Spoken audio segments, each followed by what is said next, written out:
Greetings from National Association of Palliative Care for Ayush and Integrative Medicine. I am Dr. Piyush Gupta, Secretary of NAPCAM, Secretary and Principal Executive Officer of Cancer Aid Society. And today we have a panel of experts who will be discussing about how to prepare for death in case of terminally ill patients because they are in a deep spiritual distress. So I would request the panelists to kindly introduce themselves. We start with Dr. Abhijit Dam. Namaskar. My name is Dr. Abhijit Dam, and I'm the president of the National Association of Palliative Care for Ayush and Integrative Medicine. And I have recently also founded a national body called the International Dead Doula Association of India, which is a culturally appropriate dead doula association. So we basically provide vigil for people who are at the end of life and even help them in crossing over. And in addition to this, my interest lies in spirituality and religiosity as well. Thank you. Thank you, Dr. Abhijit. Dr. Pragya. Hello, everybody. I'm Dr. Pragya Dangwal.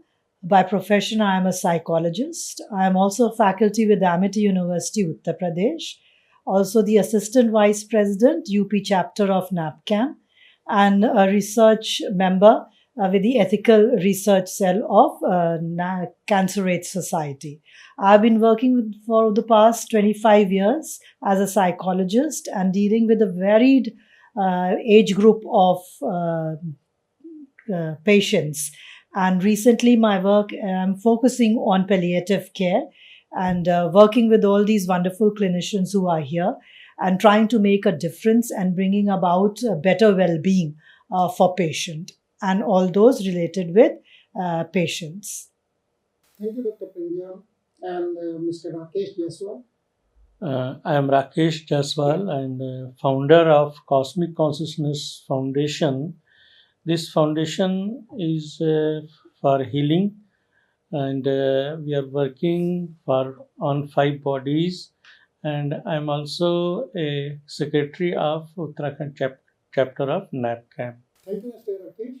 And now we'll start with the questions which are often asked by the patients when they are terminally ill and on the deathbed. So recently we had a patient, Pushpa, who was terminally ill breast cancer patient, and she had her husband who was also having limited mobility and virtually no caregiver was there. So she had a lot of questions in mind. So I would like the expert panelists to answer to her questions. So first question I would like to ask Dr. Abhijit. She wanted to know what help can I get for symptoms such as pain, breathlessness, anxiety, confusion, agitation, and often it is noisy breathing. Thank you, Dr. Piyush. And the basic stance of palliative medicine is to provide relief for all these symptoms at the end of life. And that is the whole motto of good palliative care. Most of the symptoms which you have just described, which the patient just described, can be controlled to a varying extent.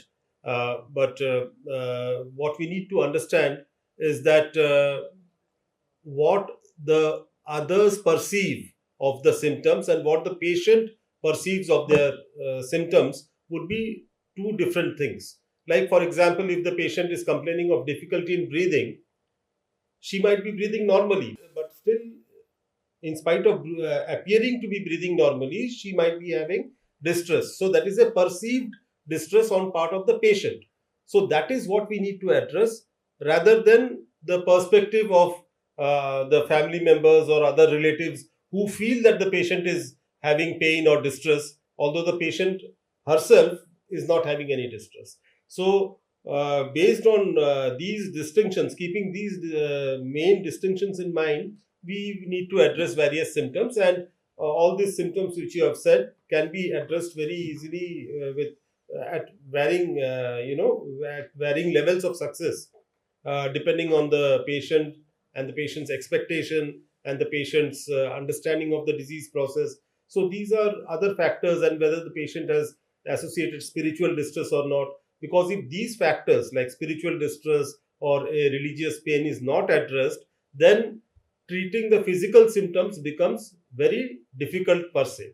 So basically, what I'm trying to tell you is that it is a holistic approach of symptom control. So we just can't treat the physical part of pain without addressing the other aspects of suffering.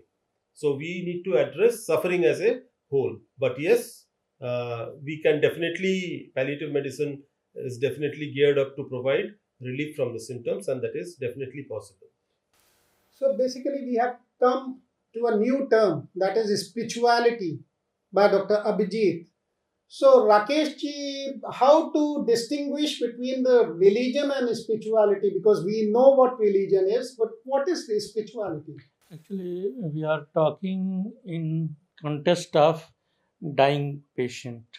So, in religious practice, we know that the how we can improve our quality of life, and for quality of life we use two type of intelligence. One in intellectual intelligence, and second is emotional intelligence. When we found some difficulties to survive with emotional intelligence and intellectual intelligence, then we move up upper level, spiritual intelligence. Spiritual intelligence means goal of life.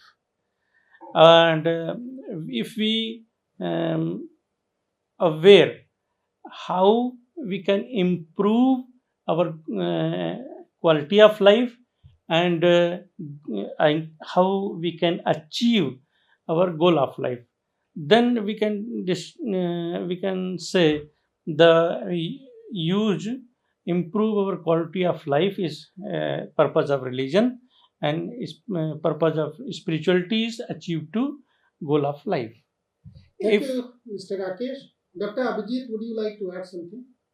Yeah, spirituality is anything which gives you a sense of meaning and purpose in life. Like, say, I love my dog. So, the presence of my dog gives me a sense of belonging and a sense of lovingness. So, that could be my spirituality. Spirituality doesn't have to be that I should pray to a particular god form.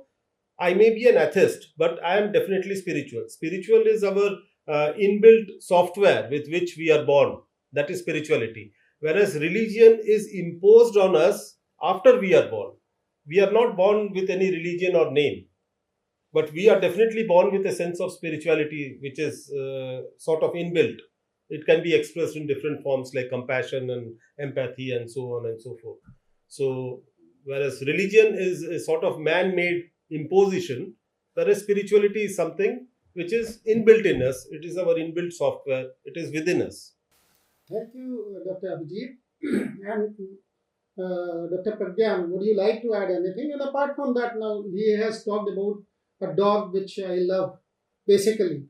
So the patient has a question in mind that can I choose who stays with me as I am near the end of my life? That's a very important question from the perspective of the patient. You see, this is a very turbulent time for the patient as well as the caregivers. And at times, they are both at a loss because maybe the disease or the disorder has come suddenly to them and they do not have understanding of it. Or even when they have an understanding of it, they are clueless as to how to proceed further in life. At that time, to have somebody along with them who can give them that kind of a comfort, the security, the love is very important. Somebody who's able to understand their agony and pain that they are going through. So many of us don't. At times, it is seen that people get angry at the patient because the patient is throwing tantrums or the patient is very agitated. But we need to understand that that is also part of the problem that they are facing. And to help that feeling of solace within themselves, which will help them recover and also come to terms with their own situation at this time. Yes, definitely they need to have somebody who is comforting and will be able to help them. But the conflict here is, yes, somebody who can emotionally be helpful, and somebody who can help them out with whatever their physical needs are. So a compromise on that part has to be looked from the point of view of the patients and the caregiver both. Thank you, Dr. Pragya. And next question, Dr. Abhijit. So patient often has that, can I refuse or ask for a particular treatment? And why have I been offered a particular type of treatment? And how long will it take to work? Okay. For this particular patient, we need to understand that she's already in end of life care, which basically means that she just has a few weeks or the maximum a month or a couple of months to live. This is what we take for granted out here. However, having said so, the right of a patient to choose what treatment is given to the patient is something which we call autonomy. So, which is a basic foundation of medical ethics. So, autonomy is the patient's own wish that I want this therapy, I do not want an injection, I will only have a tablet. So, that is the patient's wish. You cannot impose, you cannot put your wish, because it is the patient's body, it is the patient who is suffering, and we basically have no business to impose ourselves because we don't understand. So it is my body, it is my suffering, so I get to decide. Nobody else can decide for me.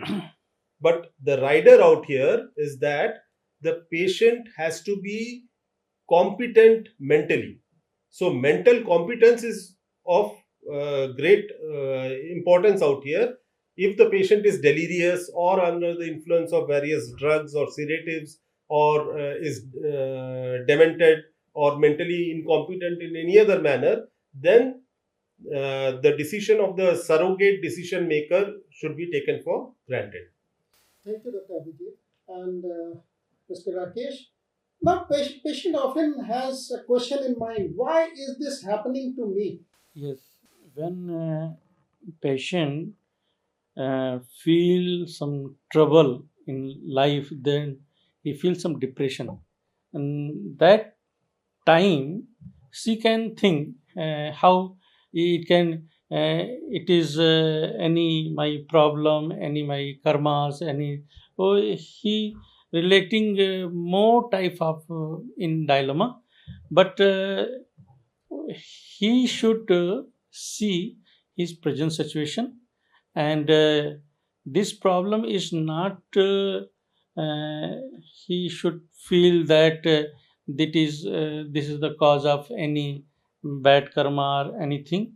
It is a problem, it is a disease, and he should deal this disease in positive manner and in present mindset. So, any one of you would like to give your opinion if you have anything to say? Definitely, that's the first question which comes to mind.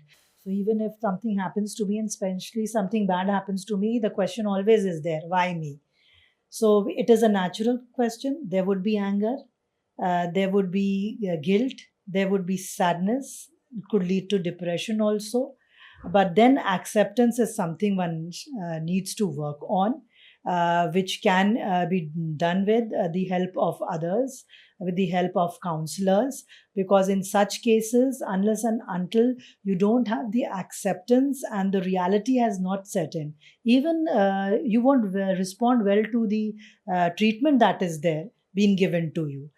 So definitely this question will come, and as the clinical team, as part of counselors, as part of being family members, we need to help the patient realize that it is not their fault or fault of anything else, but something which is there, and we need to get ahead in life. Whatever life that we have, we need to get ahead with that and possibly have a life which is still meaningful for us and is happy for us in whatever time that we have left with us.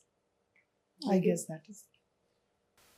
So, Dr. Dan, patients often have questions regarding side effects for their treatment. So, can you guide? on that? In this, if we are currently focusing on this particular scenario, now this lady is already at the end of life.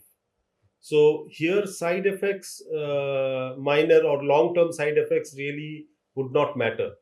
What would matter at this particular stage is whether she is getting adequate symptom relief or not. So that should be our aim rather than potential thinking of long-term side effects, which is basically baseless out here. So at this particular stage, I would not be thinking very much about side effects. I would be focusing more on symptom control and adequacy of symptom control. But yes, the potential of drug interactions, because she would be on multiple drugs at this particular point of time. And so, say for example, I would say I'm giving her morphine as well.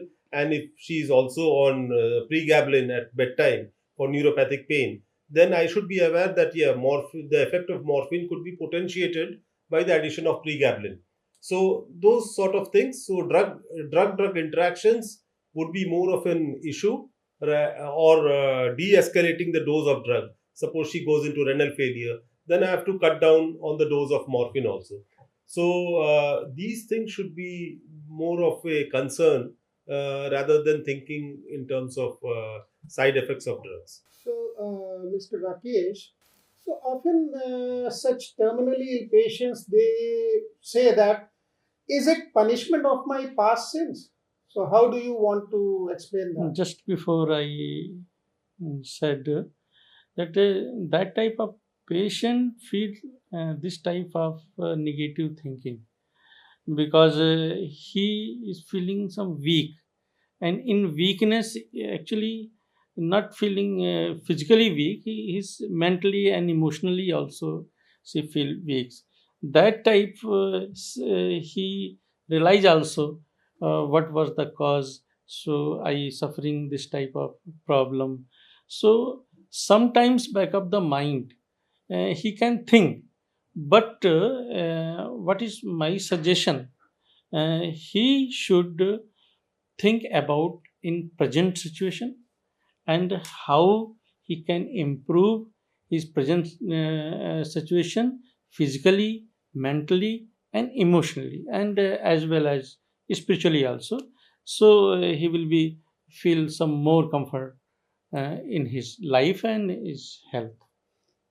So, to my maybe knowledge, basically, when any such patient says that, is it a part of my earlier sins? So, one thing which is certain, now, if you meet an accident, if you're driving very fast, if you jump from any floor and you are hurt, so that is the part of your action. But getting any disease, it is not within our hand. So certainly it is not a part of our past deeds. So Dr. Abhijit or Dr. Pragyan, would you like to add anything to So this? actually, this particular interpretation can be very tricky because if you go into the details of Vedanta, that again classifies karma into three types: your prarabdha karma, agami karma, and sanchit karma. So it's a very complicated business out there. So I mean, if we delve very deep into those things, then things get more complicated. What is more important is to realize that the patient now is having certain existential suffering. So, and the patient is trying to make a meaning out of the suffering, right? So, we need to help the patient to arrive in the meaning making process of suffering. See, all of us suffer. There is nobody who has not suffered. But our suffering requires validation. So if we tell this lady that, look, you're suffering, but you're taking it so well. I mean, how many people could actually bear such pain with such bravery? You're doing a beautiful job of it, and you're a role model. So these type of encouraging things would, sort of fortify her own resolve to overcome the suffering. Suffering is there, but then we need to overcome the suffering and make a meaning out of our suffering. So that meaning making aspect is very important. Thank you, Dr. Abhijit. And Dr. Pragyan, so this, I just want to know from you how children can be involved in patients' care. We began with people having supporting people around us, people who are comforting. That is where children also come. Children are full of energy, and children do not see beyond the present. So that comes as a blessing for the patient also, because they are not looking at the patient or looking at or waiting for their end of life. They are there interacting at present, and if that interaction is there, and especially with family members and small children in the family members, they always have a positive effect on the patient. So that way, when we have a good relationship, a healthy relationship, one really looks forward to it. At times, they also see their purpose and sense, and the accomplishment that they have gone through their children and grandchildren. So with their interaction also, we can always have small children also coming in and being part of that facilitative environment, which is supporting the patient and taking them away from thoughts, negative thoughts, and focusing in them at the present. So children definitely bring them closer to the present of what is happening. And when they see happy faces, obviously it reflects on them also. So whether it is a moment of happiness till the time they are there, definitely they should be there as part of their therapeutic interventions. Thank you. And Rakesh sir, now patient always want to know what comes next. Uh, Actually, what I told you later also, he should be present. He should be follow some present activities. How his mindset should be in present stage, and he can chant some mantra also, and Gayatri mantra also is very helpful for the develop creativity within.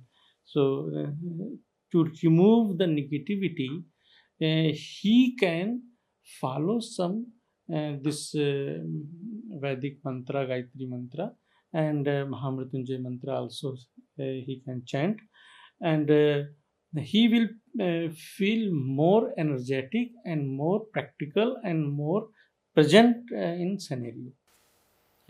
So basically, what I understand from you is that one has to get engaged into religious things so as to decrease the spiritual distress. Probably, Dr. Abhijit, would you like to add anything?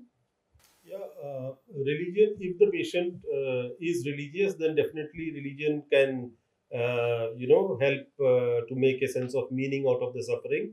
And if the patient had been religious in the past, then religion can often give explanations as to why the suffering is happening Yes. and how the suffering can be resolved also. Like what would happen to me after death. So, various religions have various answers for that. Like in Hinduism, there is the concept of rebirth, and there is a concept of how you should give up your body. Especially in Buddhism, what exactly and what are the techniques to be followed so that you can give up your prana, and how the prana would exit from the body, through which aperture it would exit. So if you if you reflect back on the reclining posture of Gautama Buddha, the reclining Buddha. So the way he was reclining was for a specific reason, because if you die in that posture, according to religion, it is said that your prana would exit from the Sahasrara chakra, so that your future journey of the spirit would be would have a good gati. So that is the importance. So, and nowadays, if you now come to modern day quantum physics, now if you see quantum physics, that also relates with the fact that our bodies only die, our consciousness is still there. So this is such a huge hope giving statement. So basically, we never die. Our consciousness is always there. And such are hope giving strategies by religion and now even by quantum physics which would help in alleviation of suffering. So these things need to be worked upon, looked into, and explained. Okay. And my next question to Dr. Pragya: how to deal with a demanding healthcare team which pressurizes to follow its decision, whereas I am not liking those decisions. Like Dr. Dam also said in the beginning, the patient does have certain rights and they need to follow that, and ruling out any kind of cognitive disorganization. And still, if the patient feels that they need to do something, I guess that respect is to be given. The healthcare and the family need to be more patient with them, and maybe learn to deal and tackle with such situations with great patience.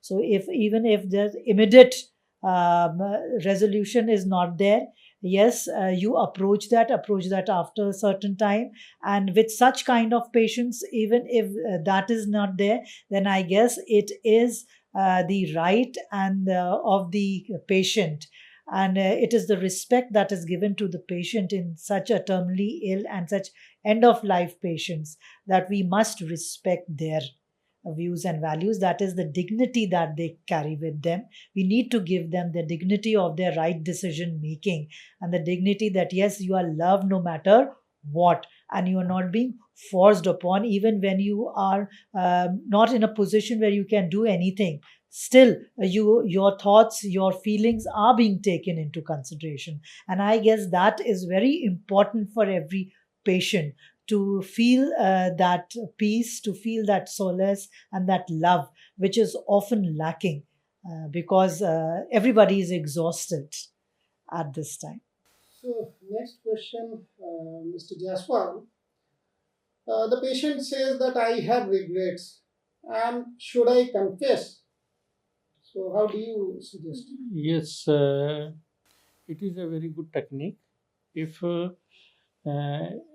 he feels some regrets in his mind, so he can realize, and he can forgive some person, and he can ask for forgiveness too.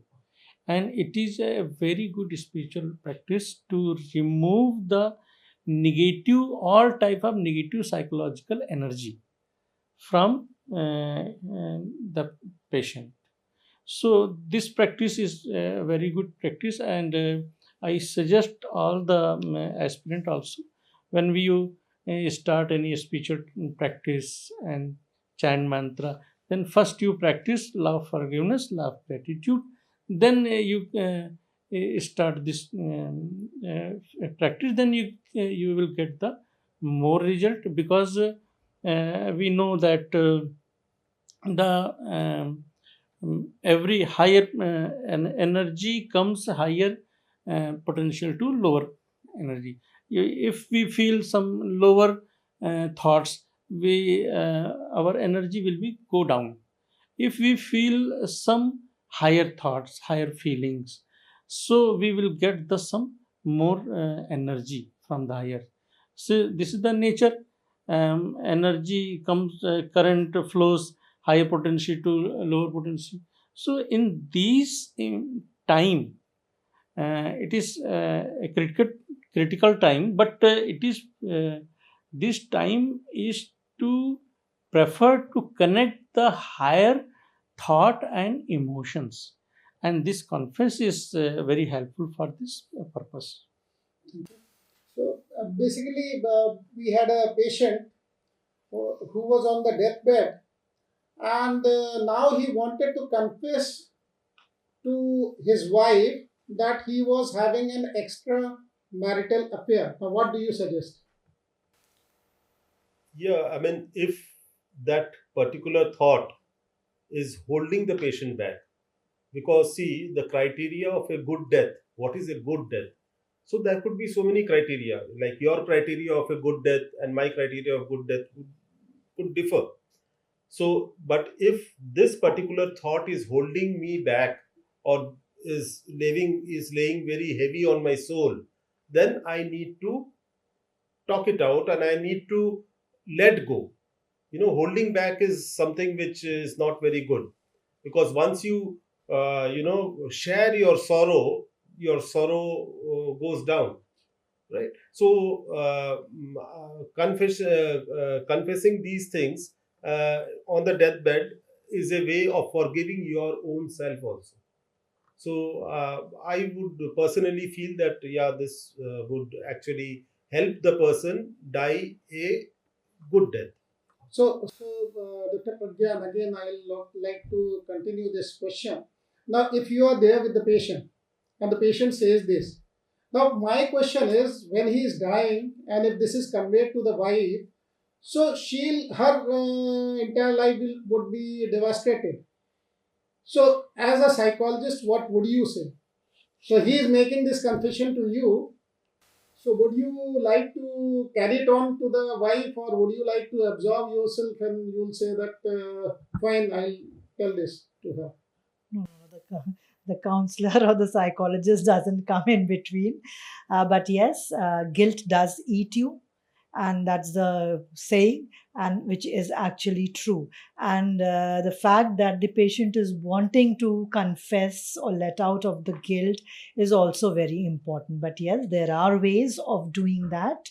And like we say, if it can be done in such a way that it does not further bring harm to anybody else, then that is what should be promoted. So, as a therapist, as a psychologist, I may tell the client to use a certain way of expressing this thought or guilt or confession to the significant other.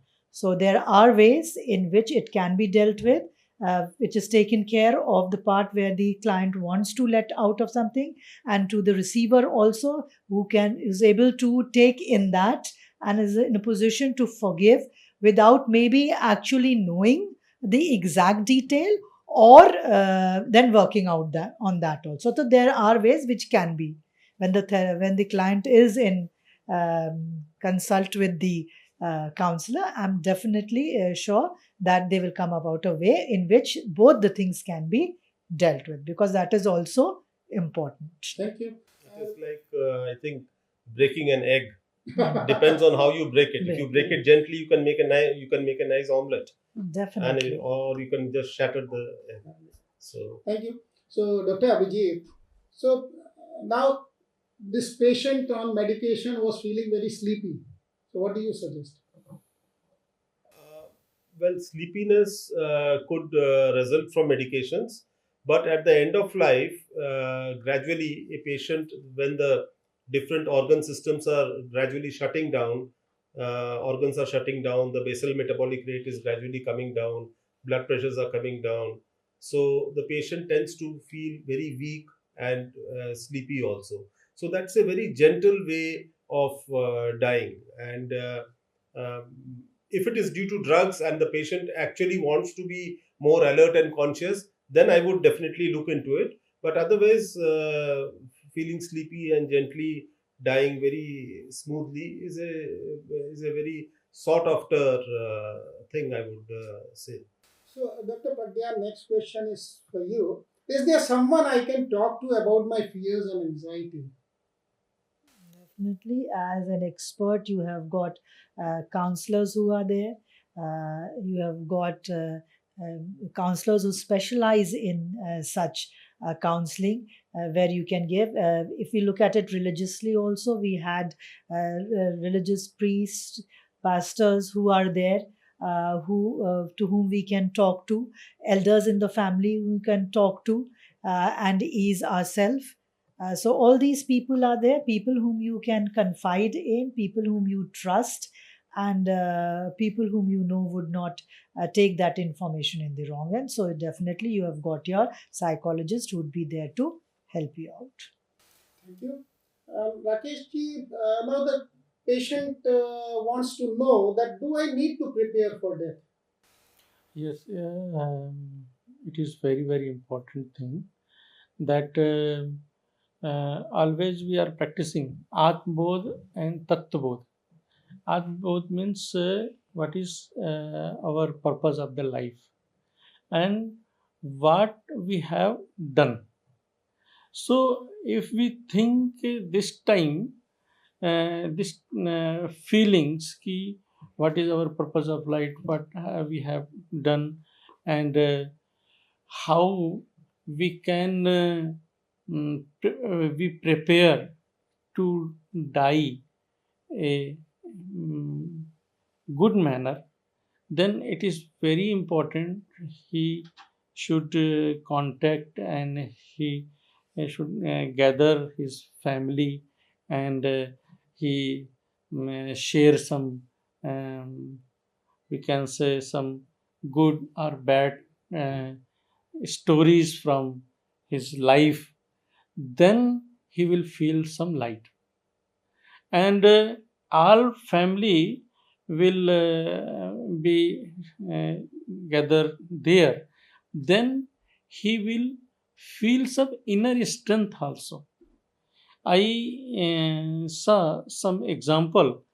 If some person in a dying stage, and when he start this type of sharing feelings and techniques, he come back also, and his life is result maybe give some miracles also.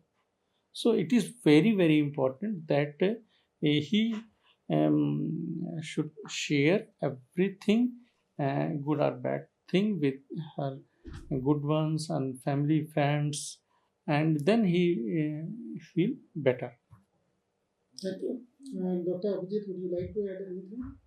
Yeah, this is about bringing a closure. So before, like if you yourself think about your own death, this is something none of us want to actually think about, but this is very important because death is the most important event in our life. After birth, death is the only event which comes with a guarantee, and this is the most important event of our life. So death requires investment, it requires planning. We invest in so many different things which will never come with a definite return. But if you invest in your death, it will definitely come with a 100% return, because you can make your death, well planned death can be so comfortable, it can bring about a sense of completeness.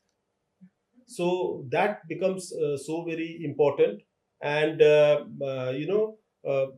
just if you think that just before dying I will chant the name of god or something and I will attain liberation or moksha, that doesn't happen. Chanting the name of god or being religious is a way of life which trains you to adopt a certain way of life, so that you lead that way of life, so that you're ready to face your closure in a proper manner.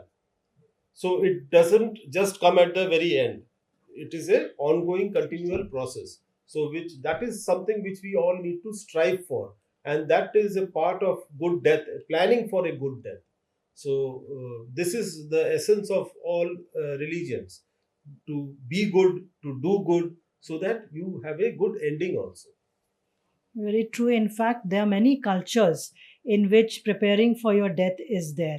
And if you look at a Vedic life, this is what we did. The ashram system that was being followed was also preparing yourself to give away your worldly life and be prepared for your spiritual growth and then ultimately your death. So, yes, there are some positive activities which can be done for death even today, and many do follow that also, like preparing for your funeral or your last rites, which way you would want it, planning how you would want to die, or what are the things that need to be taken care. This is also stages in preparation, so you are at least putting that thought, yes, I am going to die and this is how I need to die. And definitely when you have things planned out and the way you want, you will accept that more easily. And your end, everybody knows what it is, you also know it, and it eases out the entire process. In many of the cultures, death is celebrated also. So why not do that? That is, you have it tells us that yes, I have lived a very fulfilling life, I have lived a long life, and now I put an end to this part of life and maybe start my journey for the next. So definitely planning for death and planning for a positive death and having that attitude matters a lot, and we all must engage in this. Thank you. So the next question comes that what will happen to my family? Yes, that is also there.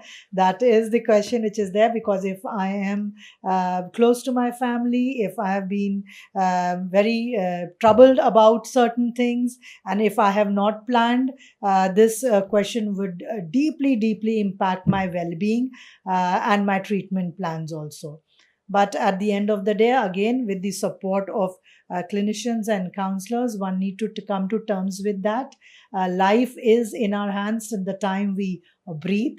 Once the prana leaves us, then we do not have control over anything. And that is where we need to prepare others. When I said before this, prepare our death, a part of that is also preparing our family for my death. And so when that is done, yes, you will find many households which are doing that. And that way, everything is far more healthy, I must say, and has a lesser negative impact. So my family will definitely prosper because I have brought them till here, and they are competent enough to do that. Now, untimely death, nobody can turn that, but yes, when we know the death is near the end, then we must plan. In some cases, we saw that some persons listening Gita, Mm. Bhagavad Gita, and listening some chanting, Om chanting, That or also different works. type of mantra. It also a good thing you can practice. So what we need to also understand is the nature of attachment. Yes. Attachment is the root cause of sorrow, and the cause of attachment stems from the mind. And that's why in the Shastras, if you see in various Upanishads also, it is written, like in the Maitrayani Upanishad, it is written, Man eva manushyanam karanam bandho mokshabhyo. That is the mind, and the mind alone, which is the cause of bondage and liberation also. Yes. So it is your mindset, what you attribute to your mind, whether this is mine or this is mine, but it is I can let go of it also. So attachment. So, Dr. Abhijit, now the patient has in mind, will having fluids through a tube or drip help me at the end of my life? Again, those have certain pros and cons. Whether now the patient really wants a IV infusion in place, and IV infusions are not only costly, there is a potential of infection, fluid overload. It can even hasten your death actually, and it can act as a barrier to good communication. Now, suppose I have an IV drip, I'm actively dying. I know I'm dying, but I have an IV drip, and my wife comes to me and she wants to hug me for one last time before I die. Now, with the IV drip, how can she hug me? Because she will think that if I try to hold my husband like this, maybe the IV drip will be disconnected. So, this IV drip now will act as a barrier also.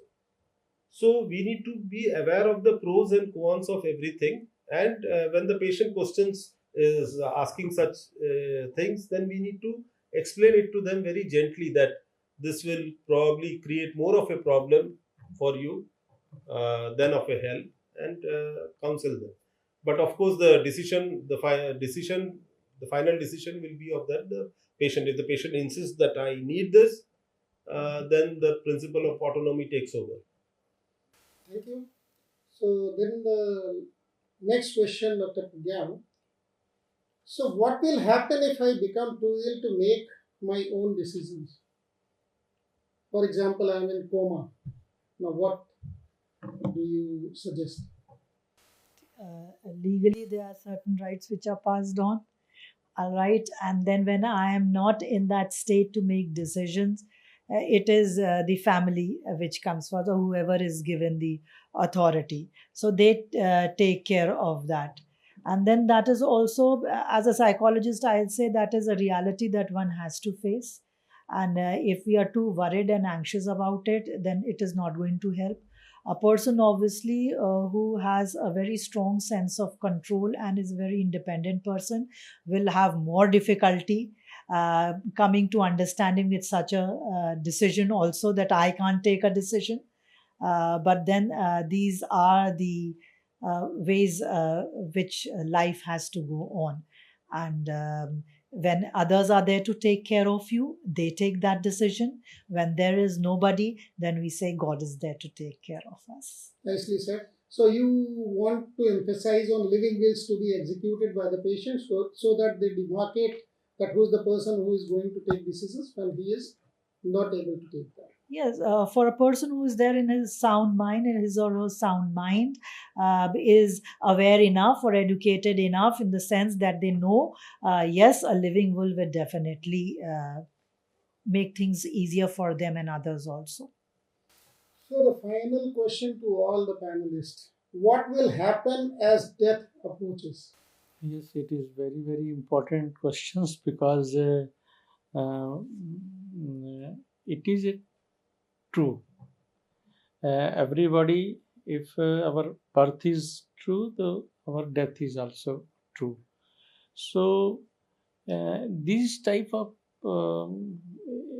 examples can guide us also, said how to prepare our self also to improve our lifestyle or our power, and how we can involve in service and upasana, sadhana, and a good habits, because karma is also affected, and karma phal ka siddhant, we know that it is also true, and we can do anything, but we are considered also to um, receive that type of result also after karma. Thank you. Would you like to add?